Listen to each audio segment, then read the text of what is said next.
kita semua hidup di dalam kasih karunia. Wow, itu hebat banget. Kasih karunia tidak pernah melihat siapa engkau. Kasih karunia enggak pernah peduli siapa masa lalumu. Tuhan mencari penyembah-penyembah di dalam roh dan kebenaran.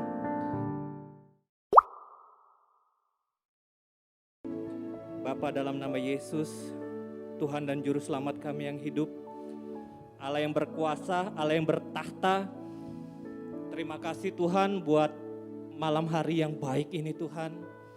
Kalau hamba ada di sini, anakmu ada di sini bukan sebuah kebetulan Tuhan. Tapi ada sesuatu yang mau Tuhan bukakan. Hamba berdoa Tuhan, sembunyikan hamba di belakang kayu salib-Mu. Ketika apa yang hamba bicarakan, Roh Kudus ambil alih. Sehingga apa yang Tuhan mau katakan, banyak yang bertobat. Banyak yang melakukan perubahan, terobosan Tuhan dalam nama-Mu Tuhan.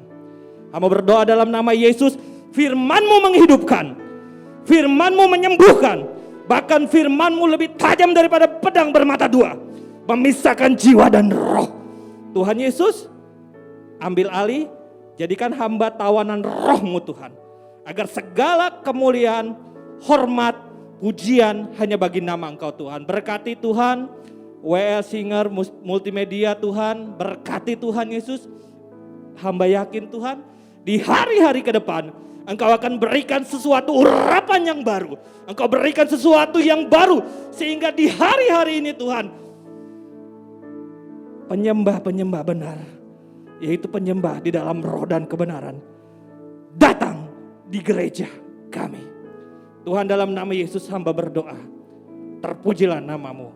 Yang percaya katakan amin. Oke, terima kasih buat WL, pemain musik dan lain sebagainya. Shalom Bapak Ibu. Perkenalkan, saya akan memperkenalkan diri dulu karena ini rumah saya. Tapi saya baru pertama kali ada di sini. Itu bukan sebuah kebetulan, pasti ada sebuah rencana Tuhan. Saya orang biasa Bapak Ibu. Saya masih bekerja di sebuah perusahaan label printing sebagai HRD. Ya, sedikit saya memperkenalkan keluarga saya dan pelayanan perjalanan saya bersama Tuhan. Mungkin multimedia. Oke, wah saya udah tampil di situ Bapak Ibu. Itu saya dan istri saya menikah di tahun 2015. Itu istri saya dulu luar biasa, tapi sekarang sudah mengembang ke kanan ke kiri Bapak Ibu. Ya, next, ini anak saya mempunyai 2 anak, 4 tahun 7 bulan sama yang 2 tahun 2 bulan, Elkana Shalom dan Jevanya Hana. Dan saya akan sedikit buka tentang pelayanan saya, mungkin saya juga nggak pernah buka di Komsel dan lain sebagainya, saya mau buka sedikit. Ini pelayanan saya adalah Taman Ceria Negeriku. Saya punya komunitas Bapak Ibu dan kebetulan saya ketuanya di sana. Next.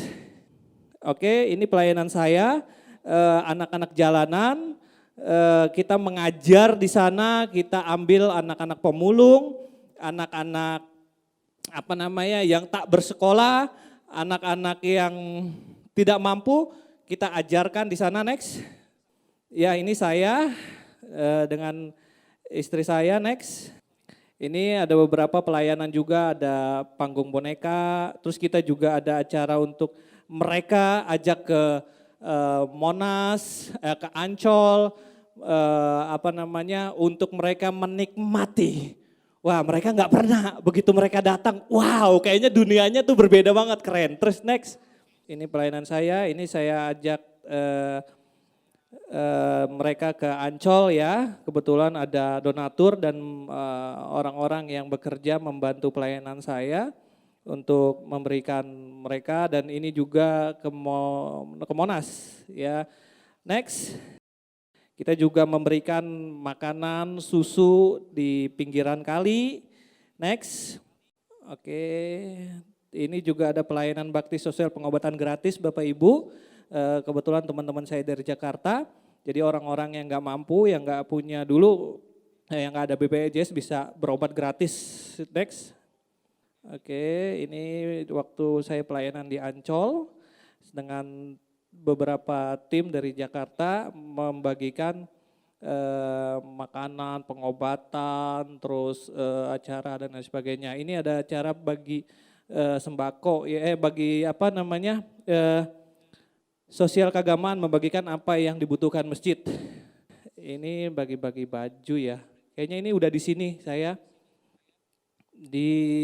Kalau nggak salah ini ada di belakang Tang City ya. Oh, waktu itu sama Bu Leni saya minta ke Tanah Gocap, sekarang udah tutup. Next. Ini doa keliling saya ya. Mendoakan preman yang ada di jalan. Ajak mereka berdoa, kita nggak ngajarin agama. Kita hanya berdoa, mereka diselamatkan. Oke, terima kasih multimedia. Hari ini sebelum saya masuk ke dalam renungan, saya mau bagi 3 kesaksian secara singkat. Bagaimana Tuhan meluputkan saya dengan kejadian berhadapan dengan maut, Bapak Ibu. Dan ini luar biasa sekali. Yang pertama adalah waktu tahun 2008 saya bekerja di Gelora Bung Karno. Ya, saya kerja di sana sebagai admin HRD ya. Kebetulan saya di Gelora Bung Karno itu cabangnya saya di pusatnya itu ada di Cikini. Waktu perjalanan saya memang waktu itu harus kasih data untuk penggajian karyawan. Wah, saya naik motor, saya berangkat dan lain sebagainya. Lalu ketika di terowongan Semanggi, ketika saya mau belok, ya, itu ada mobil Fortuner, Bapak Ibu, warna hitam besar banget, dan jujur itu salah saya. Itu salah saya, karena saya ambil waktu belok, masuk ke terowongan Semanggi, dia lurus, saya belok, saya ngambil kenceng, saya langsung belok kanan, meskipun saya udah belok, tapi saya mengambilnya jalur kiri, itu salah saya akui. Lalu saya sudah belok, padahal saya udah belok, tapi saya ditabrak, jeger di sebelah kanannya dia, tapi saya udah posisi berbelok. Itu motornya mental, setangnya pengok nggak tahu kemana. Sayanya Bapak Ibu jatuh, ngesot, kayak di aspal, seret, ya. Baju robek, celana semua dari atas sampai bawah ini robek Bapak Ibu. Helm saya, wah kayak apa dah, hancur, saya juga kebentur. Waktu saya jatuh, sepersekian detik saya nggak sadarkan diri, lalu cepet banget karena orang udah mulai mengangkat saya, hitungan sepersekian detik saya bangun. Wah, gitu, lalu digotong dan lain sebagainya, saya langsung bisa bangun. Itu semua udah robek, baju, celana robek, saya udah kayak telanjang. Bapak Ibu, lalu saya minta orang untuk kasih tutupan buat saya supaya saya bisa jalan ke kantor polisi. Anehnya Bapak Ibu, tidak ada satu luka pun, baik di tangan, baik di celana robek, di kaki, tidak ada Bapak Ibu. Lalu polisi tanya, kamu jatuh apa? Ini Pak, motornya pengok-pengok, kamunya gimana? Ini celana sobek, baju sobek. Lah kamunya enggak kenapa-napa, kalau kita dicakar itu kan merah ya. Ini enggak ada sekalipun Bapak Ibu. Lalu dia nanya, kamu punya ilmu ya? Oh, enggak, saya enggak ada ilmu. Kamu, enggak mungkin. Kenapa kamu bisa begini? Kata polisinya bertanya, saya bilang enggak, saya cuma punya Yesus. Wah, bayangin Bapak Ibu, Tuhan luputkan. Yang kedua, tahun 2019, saya lagi makan bakmi sama istri saya. Wah, makan enak ya sama istri, dan setelah makan selesai perut saya sakit. Wah, saya naik, saya mintanya sama pelayannya, ada toilet gak? Ada di atas. Saya naik, tok, buru-buru, air pas begitu masuk, itu lantainya, saya pakai sendal, lantainya itu becek banget. Ya, lantainya becek, Lalu saya udah biasa toiletnya tuh toilet bukan toilet duduk, toilet jongkok. Jadi pinggir sudutnya itu tajam. Saya buang air besar, ketika selesai saya berdiri Bapak Ibu, itu kerannya itu jalan terus karena rusak. Ya, wah licin nih. Tapi saya nggak sadar, saya jalan aja. Begitu saya menginjakkan langkah pertama, wow, saya kepleset. Tulang ekor saya kena, ini saya berdarah. Kemungkinan tulang ekor saya retak, karena saya udah nggak bisa berdiri. Udah nggak bisa berdiri, napas saya udah ngap-ngapan, itu saya dengar satu suara cuman ting. Waduh. Wah selesai ini. Selesai. Wah waktu itu luar biasa. Wah Tuhan. Wah udah lewat nih, pasti lewat. Karena saya nggak bisa berdiri, ngomong udah nggak bisa, mata udah burem. Kata orang kalau jatuh di kamar mandi bener, antara dua, koma kalau enggak selesai. Itu berdarah. Mungkin kalau ada orang yang bisa pegang di sini ada bekas lukanya. Saya nggak ke dokter Bapak Ibu. Ini ada bekas lukanya sampai sekarang tandanya. Nah, udah itu saya, waduh Tuhan, nggak bisa Tuhan. Wah, saya ngomong dalam hati. Lalu Tuhan bilang, nak bahasa roh. Setelah bahasa roh Tuhan bilang doa Bapa kami. Setelah doa Bapa kami, waduh Tuhan nggak bisa. Saya napasnya udah ngap-ngapan. Itu di kamar mandi, saya sendiri gitu loh. Wah, akhirnya sudah selesai. Saya Tuhan tolong. Lalu Tuhan bilang doa Bapa kami, lalu bangun. Nah, oh nggak bisa Tuhan, ini kayaknya patah ini Tuhan. Ini berdarah ini di punggung saya berdarah. Ah Tuhan nggak bisa, ini tulang ekor saya sakit banget. Tuhan bilang bangun nak, baik Tuhan. Saya bangun, terus Tuhan udah bangun. Saya napasnya udah ngap-ngapan. Terus Tuhan bilang gini, jalan nak. Jalan Tuhan, baik Tuhan. Saya turut aja. Begitu saya langkah sekali, 2 kali, 3 kali. Itu seperti ada sesuatu kekuatan masuk. Saya berdiri, saya jalan seperti biasa, lukanya kering Bapak Ibu. Wah luar biasa, itu kemuliaan bagi nama Tuhan. Wah dahsyat banget. Yang terakhir kemarin saya kena COVID. Wah saya kira saya udah selesai Bapak Ibu, karena gejala saya mirip-mirip sama Pastor Radit ya, yang sekarang sudah di rumah Bapak. Saya gatal, semua badan saya merah-merah ya. Tapi waktu saya ke rumah sakit, saya bilang di mobil, Tuhan apa sudah selesai? Tuhan gak jawab ya. Terus ya udah saya bilang, Tuhan kalau udah selesai saya siap. Saya bilang sama Tuhan. Lalu saya tahu tujuan iman saya Tuhan.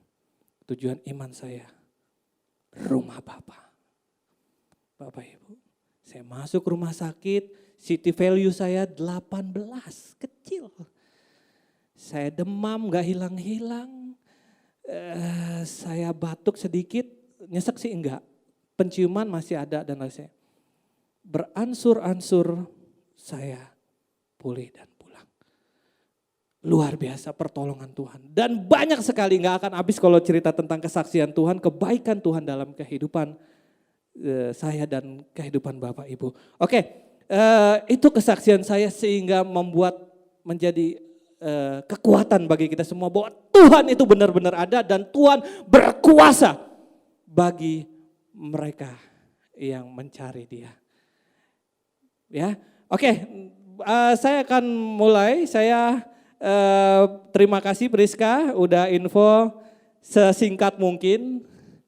2 hari baru diinfo untuk bawa firman, dahsyat. Tapi Tuhan punya rencana, biasanya yang cepat itu adalah sesuatu yang ajaib. Ya, Bapak Ibu, saya akan bahas tentang kasih karunia. Wah, kasih karunia. Saya boleh ditayangkan slide-nya? Kasih karunia. Efesus 2 ayat 4 sampai 10 berkata begini. Tetapi Allah yang kaya dengan rahmat, oleh karena kasih-Nya yang besar, wow, kasih-Nya sangat besar. Yang dilimpahkannya, yang diberikannya kepada siapa? Kita. Wow, berarti sudah dilimpahkannya. Telah menghidupkan kita bersama-sama dengan Kristus, sekalipun kita telah mati oleh kesalahan-kesalahan kita. Manusia udah jatuh dalam dosa, Adam dan Hawa, ya, dan itu terus terjadi.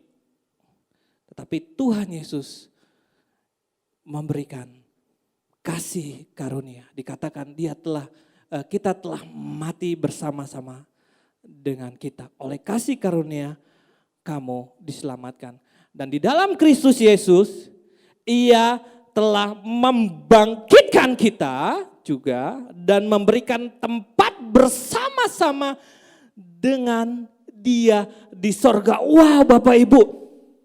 Wow, ini keren banget firman Tuhan. Bayangin loh, memberikan tempat bersama-sama dengan Dia. Kalian yang sakit, kalian yang punya pergumulan, aduh, cuman makan nasi, garam atau nasi sama sambal. Kalau kita tahu rahasia kebenaran kita, bahwa tempat kita bukan di dunia ini, aduh, ucapan syukur setiap hari Bapak Ibu. Wow, kita dibilang Dia memberikan tempat bersama dengan Dia di sorga. Nggak peduli kamu sakit apa. Nggak peduli kita punya pergumulan apa. Permasalahan apa. Goncangan hidup COVID sekarang seluruh dunia merambat. Nggak usah takut. Kita punya Bapa di sorga. Ayat itu supaya pada masa yang akan datang Ia menunjukkan kepada kita kekayaan kasih karunia-Nya yang melimpah-limpah sesuai dengan kebaikannya terhadap kita dalam Kristus Yesus. Wow, yang akan Ia tunjukkan kepada kita nih kekayaannya nanti. Ya, yang berlimpah-limpah. Ayat 8, sebab karena kasih karunia kamu diselamatkan oleh iman.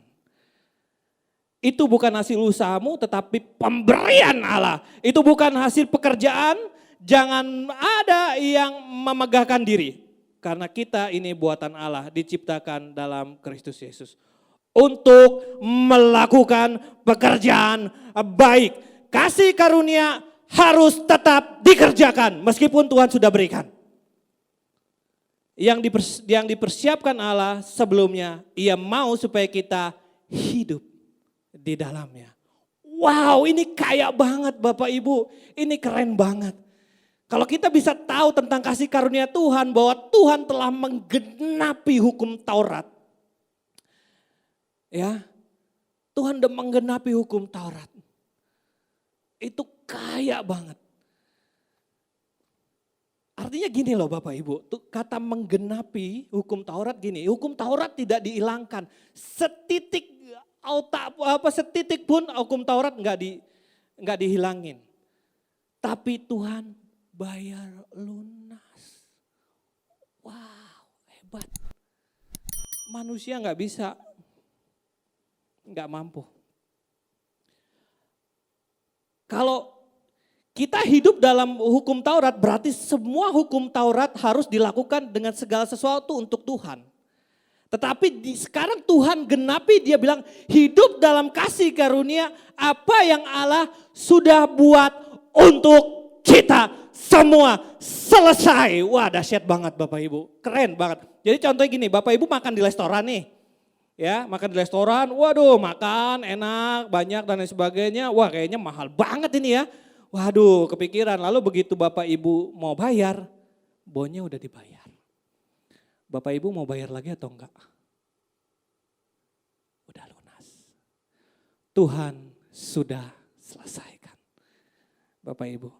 Next, saya akan bahas lebih lanjut, lebih dalam lagi. Next. Yang pertama adalah kasih karunia adalah pemberian Allah. Dan hanya Allah yang mampu dan sanggup. Tidak ada yang lain. Hanya Yesus Kristus. Ya, semua orang baik yang hina, pelacur, pembunuh, pendusta, pencuri, Orang miskin, kecil, orang kaya, terpelajar atau tidak pelajar, dalam keadaan cacat atau sakit dan lain sebagainya, semua mendapat kasih karunia. Kita semua hidup di dalam kasih karunia. Wow, itu hebat banget. Dahsyat Bapak Ibu. Kalau kita berdoa, Bapa kami di sorga, dikuduskanlah namamu, datanglah kerajaanmu di bumi seperti di sorga. Kita jadikan bumi seperti ada di surga. Itu benar Bapak Ibu. Wow, dahsyat. Next, saya akan memberikan cerita di Alkitab. Kasih karunia Allah berjalan bersama iman. Tadi kita udah baca tadi ya. Kasih karunia berjalan dengan iman. Kisah spektakuler di Alkitab, kita mau belajar nih kisah yang wah keren banget tentang di Alkitab. Itu kisah Rahab yang mendapatkan kasih karunia Allah. Ya, dikatakan bahwa Rahab disimpulkan wanita sundal Bapak Ibu. Bahasa kasarnya pelacur. Ya. Di situ dikatakan wanita sundal di Alkitab, tetapi mendapat kasih karunia, dia disejajarkan di Alkitab bersama setara dengan iman para nabi hebat. Musa, Abraham, Yusuf, Yakub, dia disetarakan. Firman Tuhan berkata seperti itu. Ibrani 11 ayat 23, karena iman maka Rahab, perempuan sundal itu, Tuhan tidak pernah malu untuk menyatakan dia wanita sundal. Ya, tidak turut binasa karena bersama-sama dengan orang-orang durhaka. Mereka karena ia telah menyambut pengintai-pengintai itu dengan baik. Wow, Rahab menjadi ahli waris garis keturunan Kristus. Wow, dahsyat banget Bapak Ibu. Di mana ayatnya? Ayatnya di dalam Matius 1 ayat 5 ayat 16. Rahab mulai percaya kepada Allah Abraham. Dia diselamatkan dan dia diselamatkan dari kehancuran kotanya. Dicangkokkan dengan budaya Ibrani dan melahirkan putra namanya Boas. Boas punya cucu buyut Isai memperanakan Daud sampai melahirkan Tuhan kita. Kasih karunia tidak pernah melihat siapa engkau. Kasih karunia enggak pernah peduli siapa masa lalumu. Kamu mau lesbi, mau homo dan lain sebagainya, kamu pencuri, kamu merendah hina, kamu enggak dihargain, kamu tetap dapat kasih karunia Tuhan Bapak Ibu. Luar biasa banget kasih karunia Tuhan. Dahsyat. Wow, seorang pelacur. Garis keturunan Tuhan. Kenapa sih bisa seperti itu? Next, kasih yang kedua, kasih karunia Allah harus dikerjakan. Ya, ini kisah Rahab. Rahab beriman percaya mempertaruhkan nyawanya. Ya, kalau kita baca Yosua, kita persingkat aja, saya ambil kutip apa ya, Yosua 2 ayat 3 sampai 4 dikatakan gini. Maka Raja Yeriko suruhan orang kepada Rahab mengatakan, bawalah keluar orang-orang yang datang kepadamu itu, yang telah masuk ke dalam rumahmu. Sebab mereka datang untuk menyelidiki seluruh negeri ini. Tetapi perempuan itu telah membawa dan menyembunyikan dia. Kedua orang itu berkatalah ia, memang orang-orang itu telah datang kepadaku, tetapi aku tidak tahu dari mana mereka. Bapak Ibu, Rahab sudah menyembunyikan 2 utusan Yosua untuk mengetahui isi Yeriko. Rahab mempertaruhkan nyawanya. Iman harus bekerja, iman harus bergerak. Tidak peduli engkau dalam keadaan susah, dalam keadaan tergoncangkan, tapi iman tetap bergerak. Wow, kasih karunia Allah harus dikerjakan. Tidak gratis untuk kita nikmatin, tapi harus kita kerjakan Bapak Ibu. Kita percaya kepada Tuhan. Iman tanpa perbuatan mati. Tuhan udah berikan gratis. Tapi keselamatan harus kita kerjakan. Wow. Ya. Yang keempat adalah kasih karunia mendatangkan hadirat Allah. Kehadiran dua pengintai membawa hadirat Allah. Yosua 2 ayat 9 dikatakan gini. Dan berkatalah kepada orang-orang itu, aku tahu bahwa Tuhan telah memberikan negeri ini kepada kamu dan membawa kengerian terhadap kami, telah menghinggapi kami. Dan segala penduduk negeri ini gemetar menghadapi kamu. Sebab kami mendengar bahwa Tuhan telah mengeringkan laut Teberau di sungai Yordan itu, yakni kepada Sion dan Og yang telah kamu tumpas. Ketika kami mendengar itu, hati kami dan jatuhlah semangat kami setiap orang yang menghadapi kamu. Sebab Tuhan Allahmu ialah Allah yang, ya, wow, keren banget Bapak Ibu. Ya, bahwa ialah Allah yang ada di langit dan Dia yang ada di bawah bumi. Kasih karunia mendatangkan hadirat Tuhan. Bapak Ibu, hadirat Tuhan tuh seperti ini. Waktu murid-murid Tuhan Yesus untuk menyeberangi laut, tahu kan bahwa ada angin sakal lalu tergoncang dan lain sebagainya. Ya mereka ketakutan dan lain sebagainya ya kan. Lalu wah akhirnya Tuhan Yesus jalan di atas air. Mereka ketakutan, wah ya. Lalu dia takut, wah ada hantu, padahal itu Tuhan Yesus. Bapak Ibu, ketika Tuhan Yesus berjalan, lalu Petrus bilang, Tuhan kalau itu engkau izinkan aku berjalan di atas air. Ya, lalu Petrus berjalan di atas air karena ombak dan lain sebagainya, wah dia jadi takut, dia mau tenggelam, Tuhan tangkap, Tuhan marah. Di mana imanmu? Lalu diajak, lalu mereka takutnya berubah, bukan takut setan, takut dan lain sebagainya, takut kagum, siapakah gerangan orang ini, hadiratnya memenuhi. Wah itu Bapak Ibu, keren. Next, yang terakhir adalah kasih karunia menyelamatkan seisi rumah.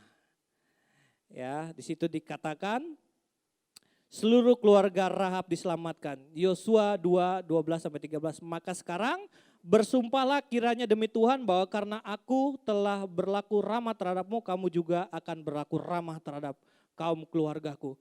Dan berikanlah kepadaku suatu tanda yang dapat dipercaya bahwa kamu akan membiarkan hidup ayah dan ibuku, saudara-saudaraku dan laki-laki dan perempuan dan semua orang-orang mereka, dan bahwa kamu akan menyelamatkan nyawa kami dari maut. Bapak Ibu, kasih karunia menyelamatkan seisi rumah. Luar biasa Bapak Ibu. Yang terakhir adalah pertanyaan buat kita. Ini yang saya mau bawa di gereja kita. Dengan apa kita membalas kasih karunia Tuhan? Bagaimana kasih karunia Allah mendatangkan hadirat Tuhan, mendatangkan hadirat Tuhan di dalam kita dan keluarga? Jawabannya penyembahan. Wow. Dengan apa kita balas? Penyembahan Bapak Ibu.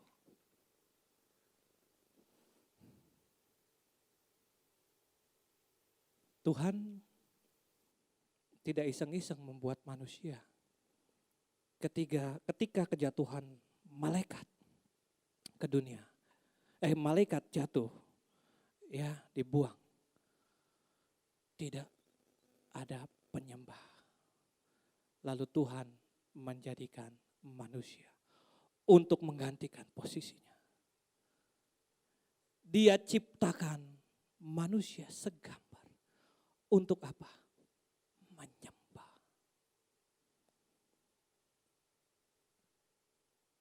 penyembahan kita harus berubah.